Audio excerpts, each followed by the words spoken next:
wrenching. So I'm out here today working on Carmen, and I need to put a manual choke on here. I'm not gonna buy an electric choke or anything like that. Manual chokes work great. So the way it works, basically it'll just be a cable that comes from inside the cab or, you know, car, whatever you want to call her, and it'll come out, and then it will hook on to this little tab, if you can see this little tab down in here, and that tab runs the choke.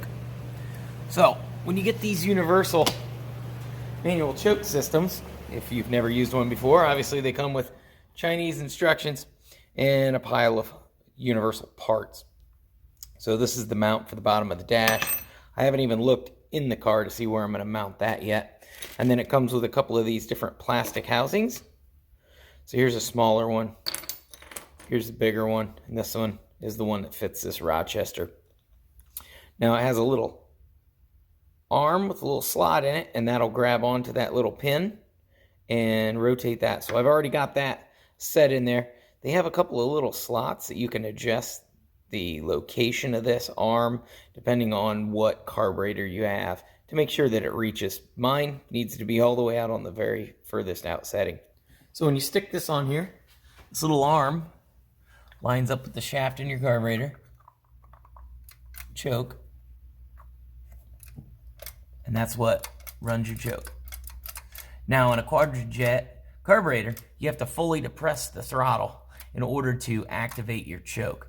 So basically what you would do is push the pedal all the way to the floor, pull your choke out, and that'll set this flap all the way shut, because that activates these little weights down here that will put your car into high idle, and it'll close the top butterfly. So in order to hold this plastic piece in, while I'm over here, it takes 3 little screws. They're 1024, and they're supposed to have like a little, I don't know, a little T-nut. It looks kind of like the ones that they use for your valve covers, and they have a little radius in them, and they're supposed to go in there. This carburetor didn't have any of that crap with it. I didn't even dig around in my carburetor bucket to see if I had any. I just went over and grabbed a handful of 1024s. Now, mine were way too long, so I have to cut them off. Now, if you've never cut off a screw before, I'll show you how to do that. Now, I need my screws to be about this long. I've already cut this one off. Now, normally, you know, a big bolt or something, the trick is, you know, you screw a nut on to your bolt, and you stick it in your vise or whatever you want to hang on to it with. You cut it off with your hacksaw, and then when you back your nut off, it cleans the threads up, and then you can just deburr them a little bit on your, you know, wire wheel or whatever. I like to leave the nut on and then take it over on my grinder and just grind a little radius on the end of it, and then hit it on my wire wheel, and then back the nut off, and then you know you have nice clean threads. But on real tiny screws and bolts, machine stuff like this, if you have a decent pair of wire strippers for doing electrical work, they actually have cutters built into them for the different screws. So if you have a you know, a light switch plate and your screws are too long, you can cut them off. Now you can see here it's got all the different sizes. It's got 832, 632, 1032, 1024, 44, which is metric, 540, metric sizes. So you find the one that is the correct one for you, which we need the 1024. You want to screw your bolt in from the threaded side. You don't want to screw it in from the back side. You screw it in to cut off however much you want to cut off. So I put this nut on here because I can kind of eyeball how long I want my bolt to be.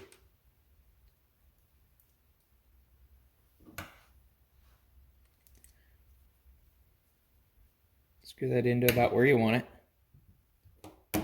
Then all you got to do is squeeze it. It cuts it right off.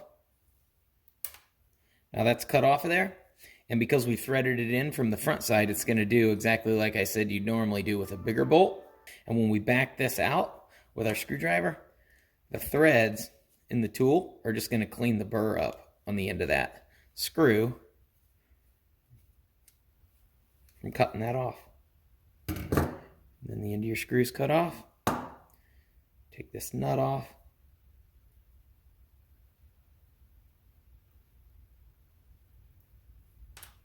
You look, Now I have two, and they're roughly the same length. Pretty slick trick if you got a pair of these laying around to cut off the really small stuff. And that's handy in your house too, obviously, because that's what they're for. So we'll do another one here. I just turn my nut down, so I'm like, it just kind of like a little spacer.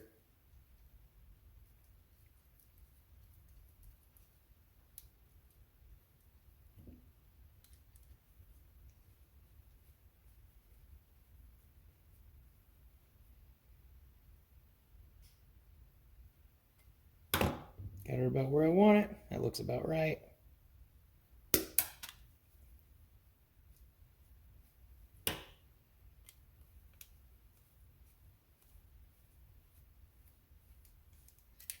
There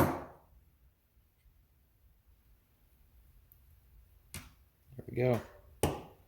I only need 3. And I don't have those little washers, but I think the heads on these are big enough that they're going to hold this in there. I'll find out. If not, I'll take like a little washer like this and I'll grind a flat on one side or something to make that work. Now the kit also comes with this. The way this works is you put a bolt in your nut through there. You're going to slide it on to your shaft. You've got this little tiny cable catch.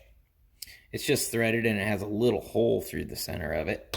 Just if I can get this screw out so you can see. Just has a little hole right through the center of it. And when we get our cable all lined up, we'll slide our cable through there and just tighten this little screw up and it'll pinch the cable and hold it. And then obviously this will be on the carburetor. This will be on the carburetor. Our cable will go through either on the bottom or on the top. And then when we pull on our cable, it'll close the butterfly. And then when the car starts to warm up, we'll just kind of push that cable in slowly until it's fully opened, and then the choke's off completely. Pretty simple. Nice, easy system. Then it comes with this little bracket here. That's, again, it's universal. It's got a little hole here, so once you figure it out, you put your cable sleeve. Put our cable sleeve through it, and it'll kind of hold the end of the cable. That way, when you pull on the knob here, only the cable on the inside moves, not the outside. Now, I was already looking over there on old Carmen where to mount this. I think I'm actually going to mount it on the carburetor bracket. I'll take you over there and I'll show you. All right, so basically they want me to take a spare bolt like this bracket here that I've made for these wires.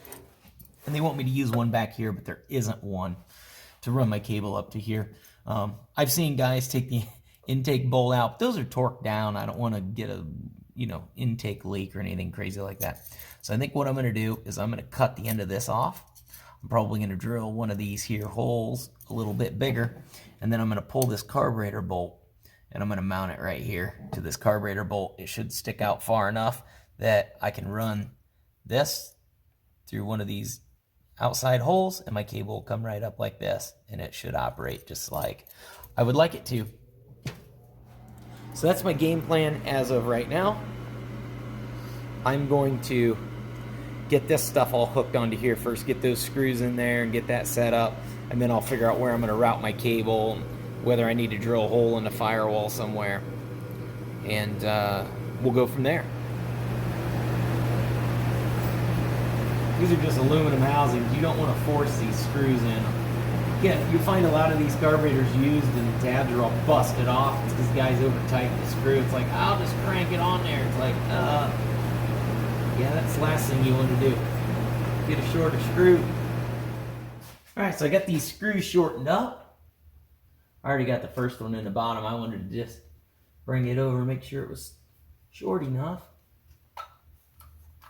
You can see I pulled that right in there. Something fell off of there. There we go. Get our last screw started here. There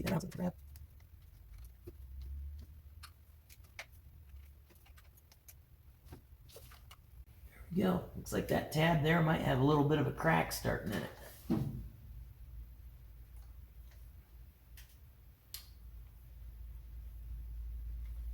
Yep, it does. But again, that's typical of these carburetors. So I'm not going to mess with that. That should be good there. Get our little tab. I'll either mount it this way or I'll mount it this way. I'm not sure yet. Probably down low because I think that's where that plate's going to come out. So I'll snug this up just a little bit. Just so it won't fall off of there and get lost. You figure out what thread these are. Hey, that goes right in. That's 1024. Okay, so I think I'm going to make myself a little L bracket. Comes straight down off of here. Comes straight out from the carburetor. And it'll hold my choke cable. Okay.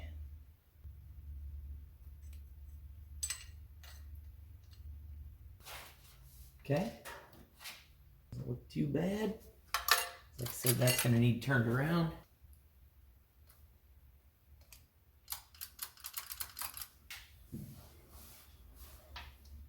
Okay, so just mount it on here like this.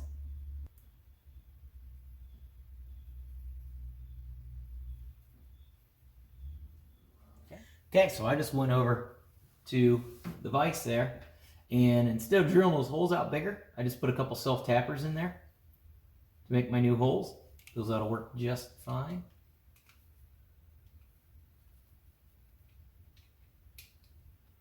And if I decide that I want to put a bolt in there later, that all I got to do is pull them out and put a bolt in. It's already pre-drilled. And I got a couple of 1032s, cut them off so that they'd be right length, go right in here.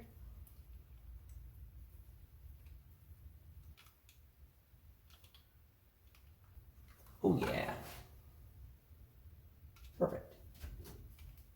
Okay. Should be able to take this. Give it a little tweak job. And that should be perfect when we get our stuff. We'll grab pliers and kind of figure the angle that I want.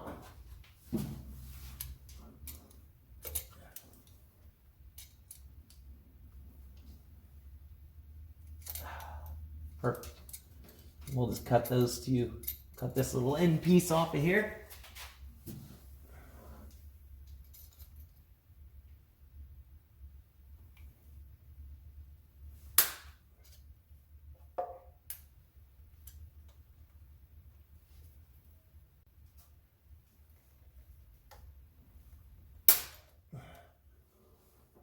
There we go. Okay, so I got our bracket on here for under the dash. So this cable will come out from the dash, straight through there like that, and our wire will go through there. And when you pull, it'll chink, chink, chink, chink. It'll run that. You probably run it right through that same grommet there. Firewall that all that other stuff's coming through. Go see if that'll work. Ugh, I think I made it, but now it's stuck. It's through there, but it's stuck in the wire loom. There we go.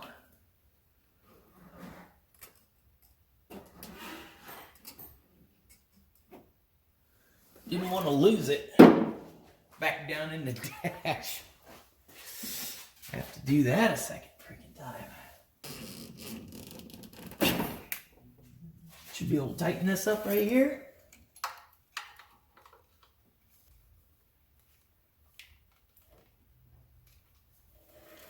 Perfect.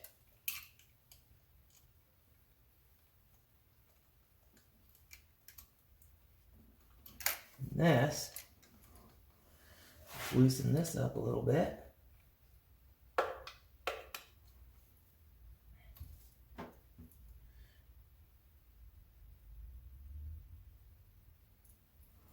Slide this in here. Right, like so. Slide this on here. For now. I'm not over tightening anything. Just snugging it all up so we can adjust it all later. Bend this out of the way so it doesn't do something really weird. There we go.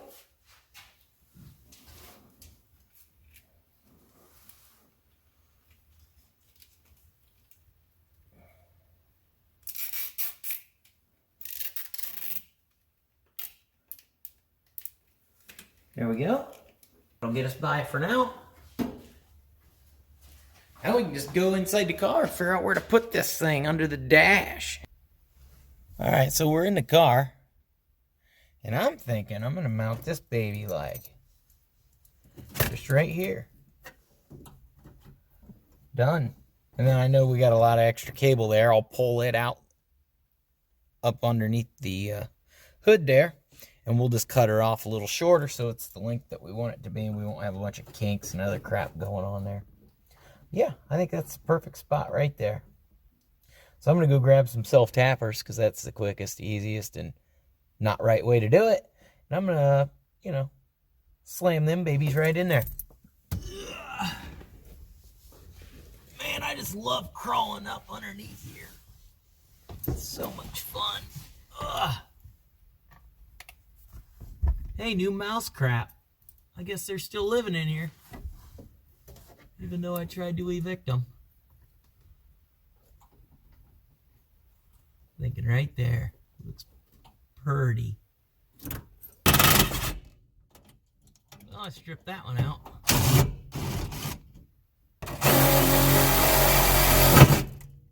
Ow. That's why you run the screw in first.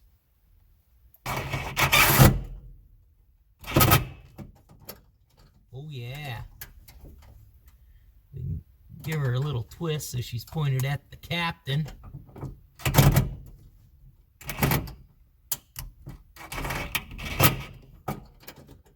There we go. Ugh. Where did it go? Here it is. It went through.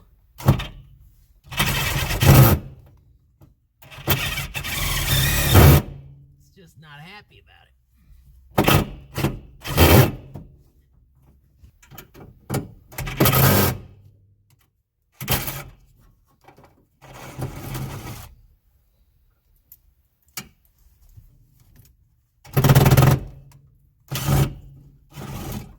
Oh, face full of rust. Let's try this again. The screw that isn't stripped out yet. Well, hey, look, an acorn.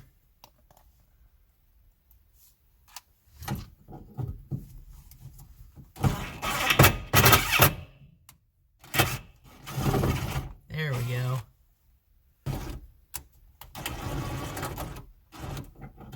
Oops, which one do I get to put in first? This one?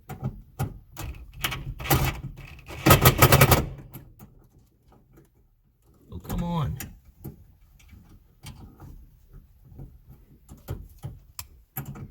This is a lot harder than it should be. Sure, I'm making this look difficult.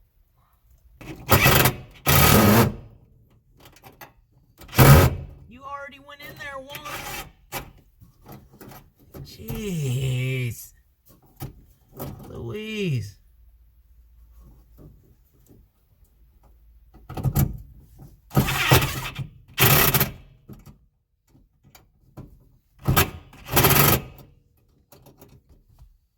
All I gotta do is tighten this nut. So I should have checked to see what size wrench that was. I'm gonna assume Chinese communist crap, since that's where it came from. I decided to just bring the Titanol.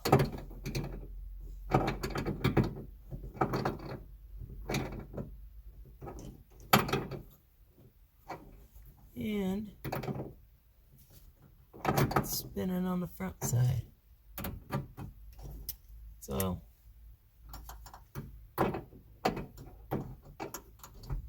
quite enough for me.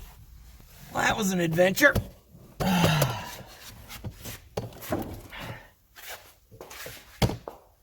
had to gladly let somebody else take that trip. Should be able to just go. Needs to be that long. Now we just pull this through the firewall, and then we can cut this off on our line.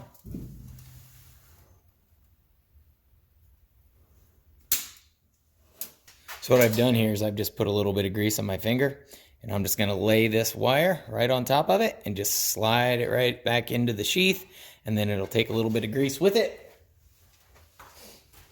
And it won't be super thin like WD-40 or PV Blaster or something, or lithium grease. It's just going to like leak out everywhere.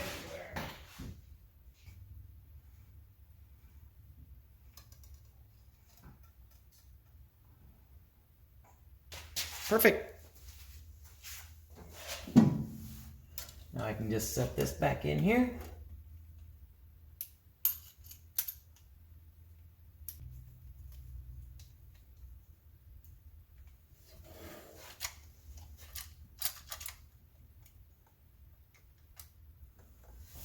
Okay, got her wide open.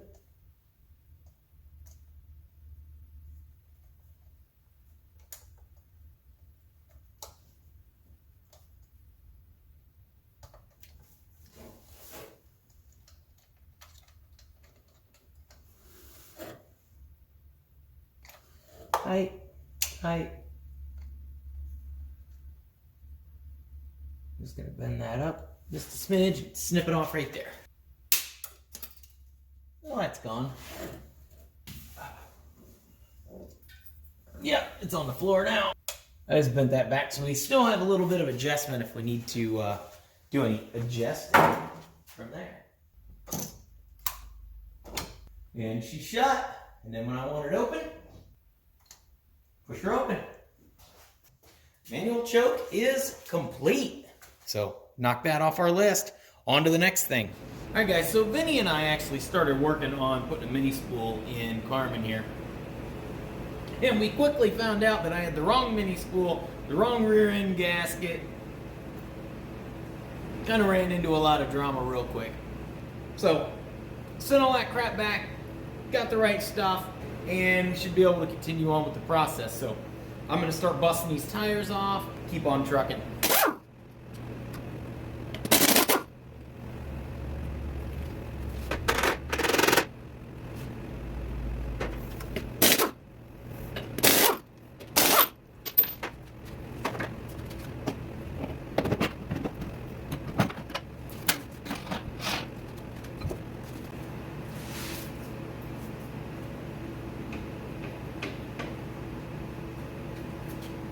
Oh, that drum almost wants to come off of there.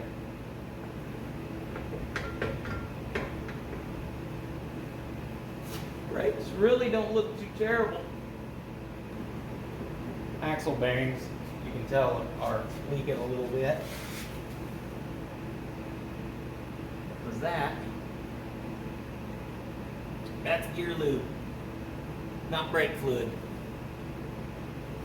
So I may see how much those bearings are. I mean, I'm going to have the axles out anyway. I may as well swap those seals out. I mean, if they're cheap. Let's do it, right? Why not? So let's buzz over to the other side, see if we can get that off. Okay.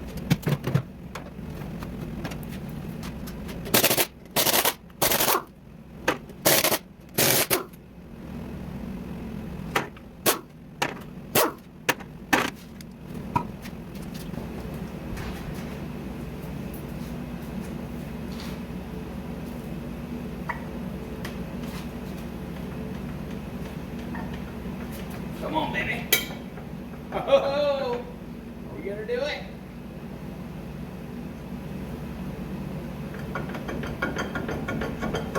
Man, the brakes on this car really aren't in bad shape at all. The seal over here doesn't look like it's leaking.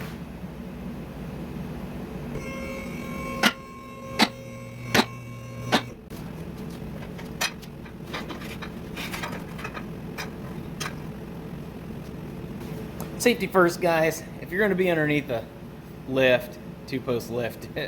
Always use these jacks. They're cheap and your life is priceless. I don't use them near as much when I'm not underneath the vehicle, like just doing brake jobs, stuff like that. But if you're going to be underneath the damn thing, cheap safety. All right, get my oil drain under here.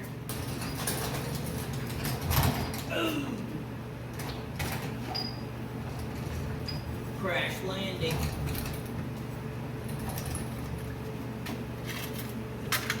Leftover sheet metal. Ow!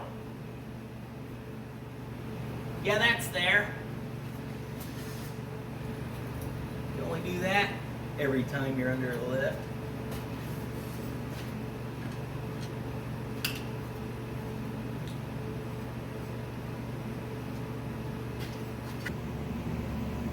So here is the task before us.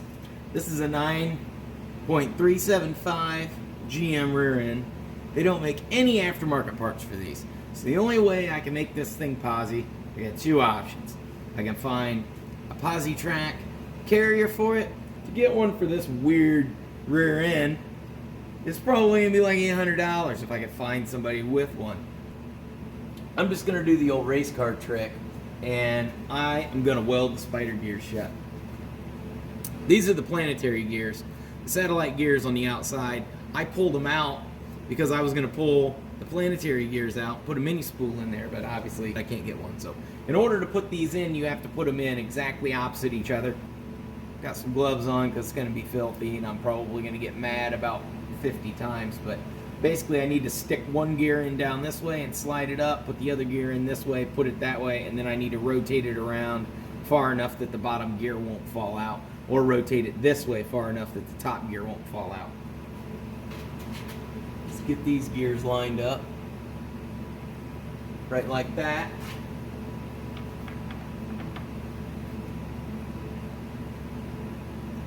Those are perfectly lined up like that. Drop that on the ground. That worked. Don't matter, we're welding that baby solid anyway. So, this has to go solid like this. And the whole thing has to rotate like that. Then I need this washer on it. Right like so. Get my other gear. It has to go right in like this so that they're directly across from each other.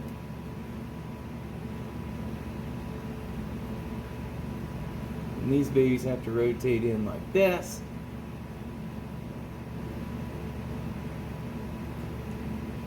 Right like so. So my center shaft lines up and that washer in the back doesn't fall out. There's the bolt goes through right here, so I'm lined up there correctly.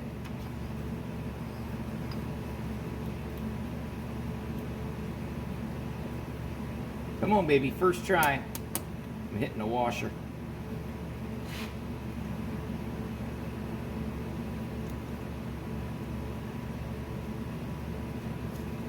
So those are lined up.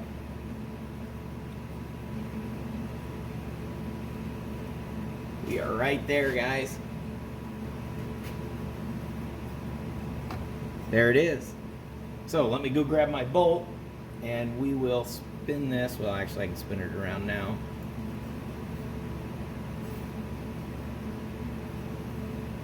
Like that. This goes right in this way. And that just locks that pin in. So, that wasn't as bad as I thought it was going to be. Sliding them babies back in there. Now oil does burn, so I'm going to clean as much oil out of the bottom of this carrier as I can. Just kind of wipe all the big slimy stuff off of it. So when I'm welding and slag's falling down in the bottom of there, it doesn't immediately catch fire. I'm going to get a screwdriver, stick in here so I can snug this bolt.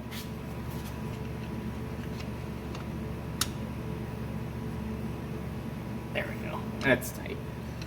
Not that it'll matter after we weld her tight, but basically we're just going to weld here and here here and here so that those can't rotate like this anymore, and then it'll be full posi.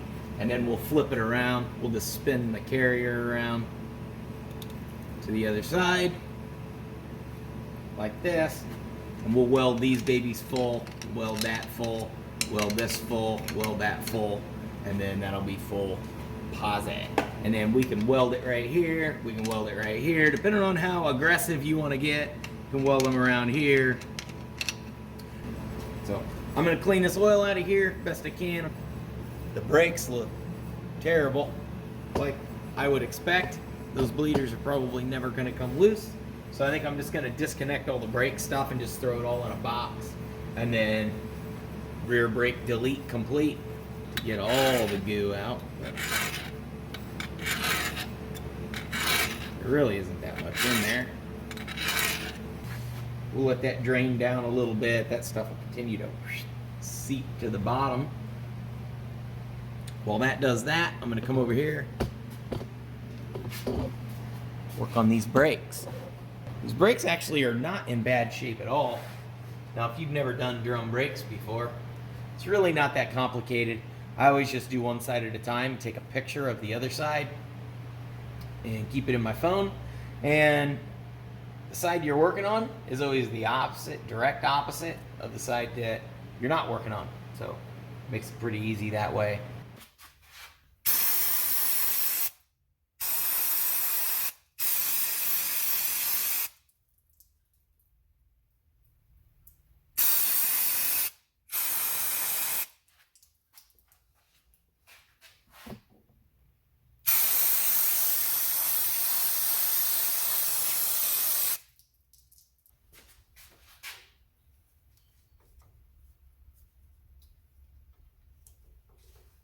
There it is.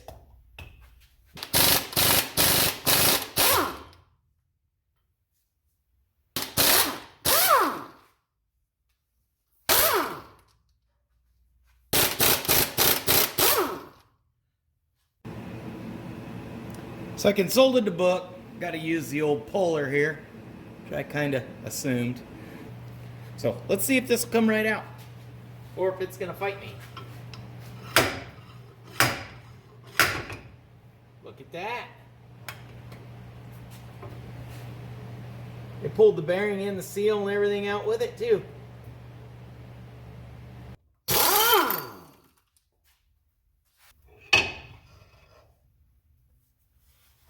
Oh, getting super gross. It's a serious axle.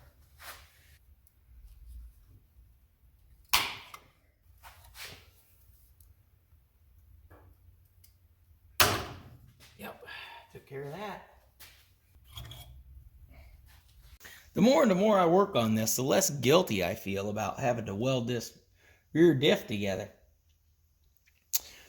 So on these rear ends, with the removable axles from the outside with the flange and, you know, funky size, can't get parts for them, blah, blah, blah, blah, blah, blah, blah.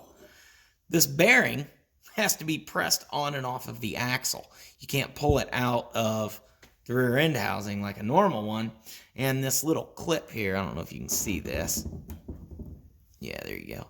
This little retainer clip, you have to chisel it off with a chisel, and then you have to press the bearing off and on with an arbor press, and then press this little retaining clip back on.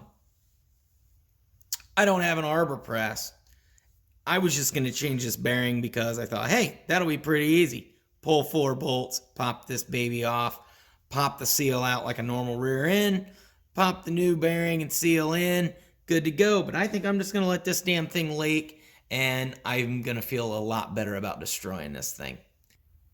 I'm just going to tear all the brakes off the backing plate, put the backing plate back on. Another 10 minutes worth of work, and then I'll go to the other side. I won't have to pull the backing plate or anything. I can just rip the brakes off of it. Call it done. All right, guys, so got the axle back in. Over here, got all the brakes ripped off this side and ripped off the other side. I cut the brake lines off the back. They were leaking, but other than that, the brakes were all complete and they had decent pads. Everything looks pretty good, except, of course, the bleeder screws would have never came out. But anyway, I tossed all that stuff in a box so that I can use it later. And I've got the welder hooked up, and we're going to start welding these spider gears together.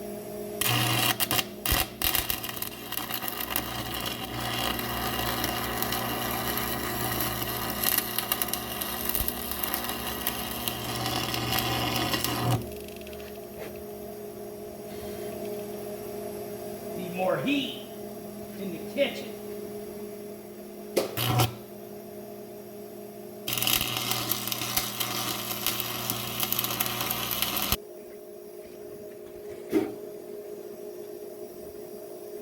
No fires, boys, no fires.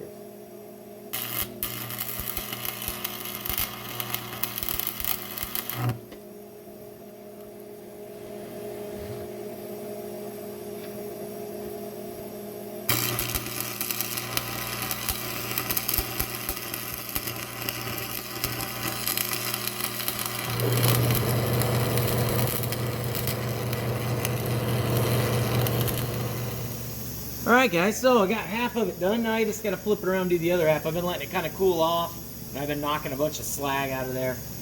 As you can tell, I am not an arc welder. It's an ancient art that I do not have because I haven't used an arc welder in like 10 years. But anyway, good old Lincoln Tombstone, them things are bulletproof.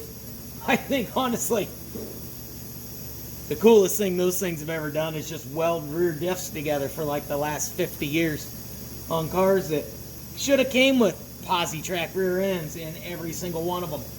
But anyway, enough with my mumbo jumbo. She's still awful warm. It's getting so hot to the point where basically every spark was just catching residual diff lube on fire, which is not good. I mean, my gears were basically on the brink of molten lava, which is cool because I want them all to be one piece. But anyway, I think I'm going to move on to the second side.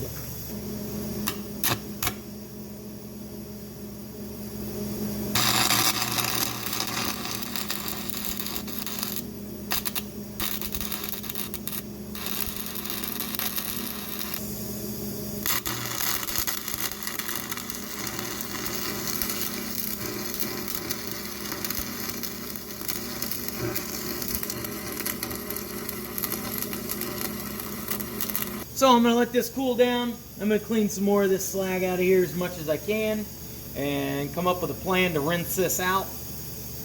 Maybe some kerosene or something once it cools down. Okay, so there was a lot of slag and shit in the bottom of this rear end. So I decided to just pull the axle and just pull the whole center out of it, toss it in a parts washer. I kept my shims on the sides that they belong on, so everything will bolt right back together the way it should.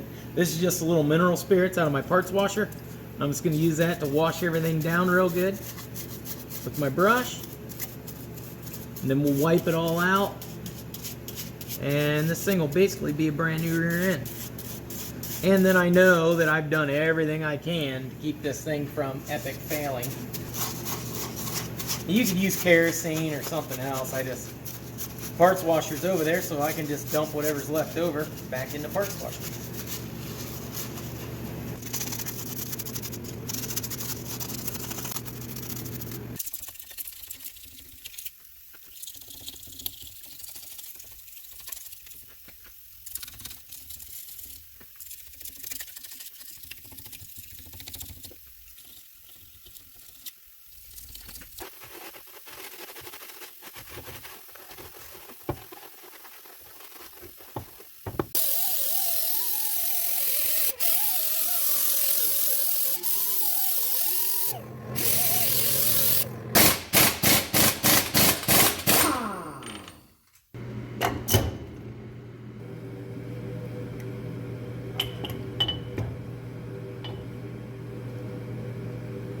Oh yeah, there's a little bit of grit in there. See all that grit in there, guys? I'll go clean that up in the parts washer and then clean all that out in there.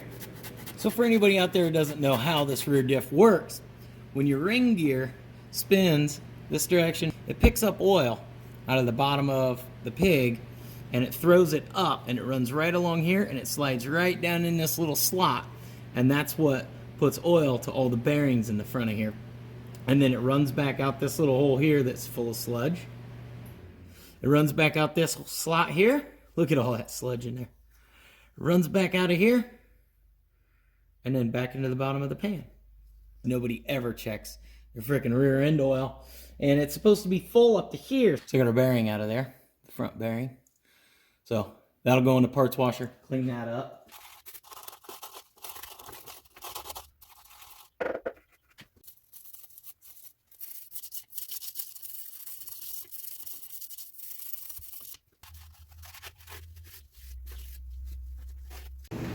All right, guys, we're back. I got everything cleaned up in the parts washer, and then I tossed it all back in here. I got my bearings all cleaned up. I got a brand new seal for the pinion. I set it in there. I used my seal and bearing press, just tapped it in there. I didn't get a new crush sleeve because I couldn't find one anywhere. Gonna be honest, I didn't even look. I just tossed that back in there. I tapped the nut down with the old impact on the lowest setting until it started to feel a little tight, and then I backed it off just a smidge so it was nice and smooth, but it was still snug on the bearing for the pinion. And then I tossed the ring gear back in, and I torqued these babies down to 90 foot-pounds. I think that's what they're supposed to be. If not, whatever. Tossed the wheels back on it with my drums. Of course, we did the brake delete. I wanted to show you guys all that stuff, but Jason and I actually went in town a little bit earlier today to get some parts and to work on Susbug and Carmen today, and got rear-ended and probably totaled his truck out. So kind of ran out of time today, so I didn't have time to show you guys kind of everything we want to do, but doesn't matter. We got this back in here. She's full Posi now. We're going to slap a gasket on here with just a thin coat of Permatex, just, you know, as an extra protection. That way when it leaks, I can't say I didn't try.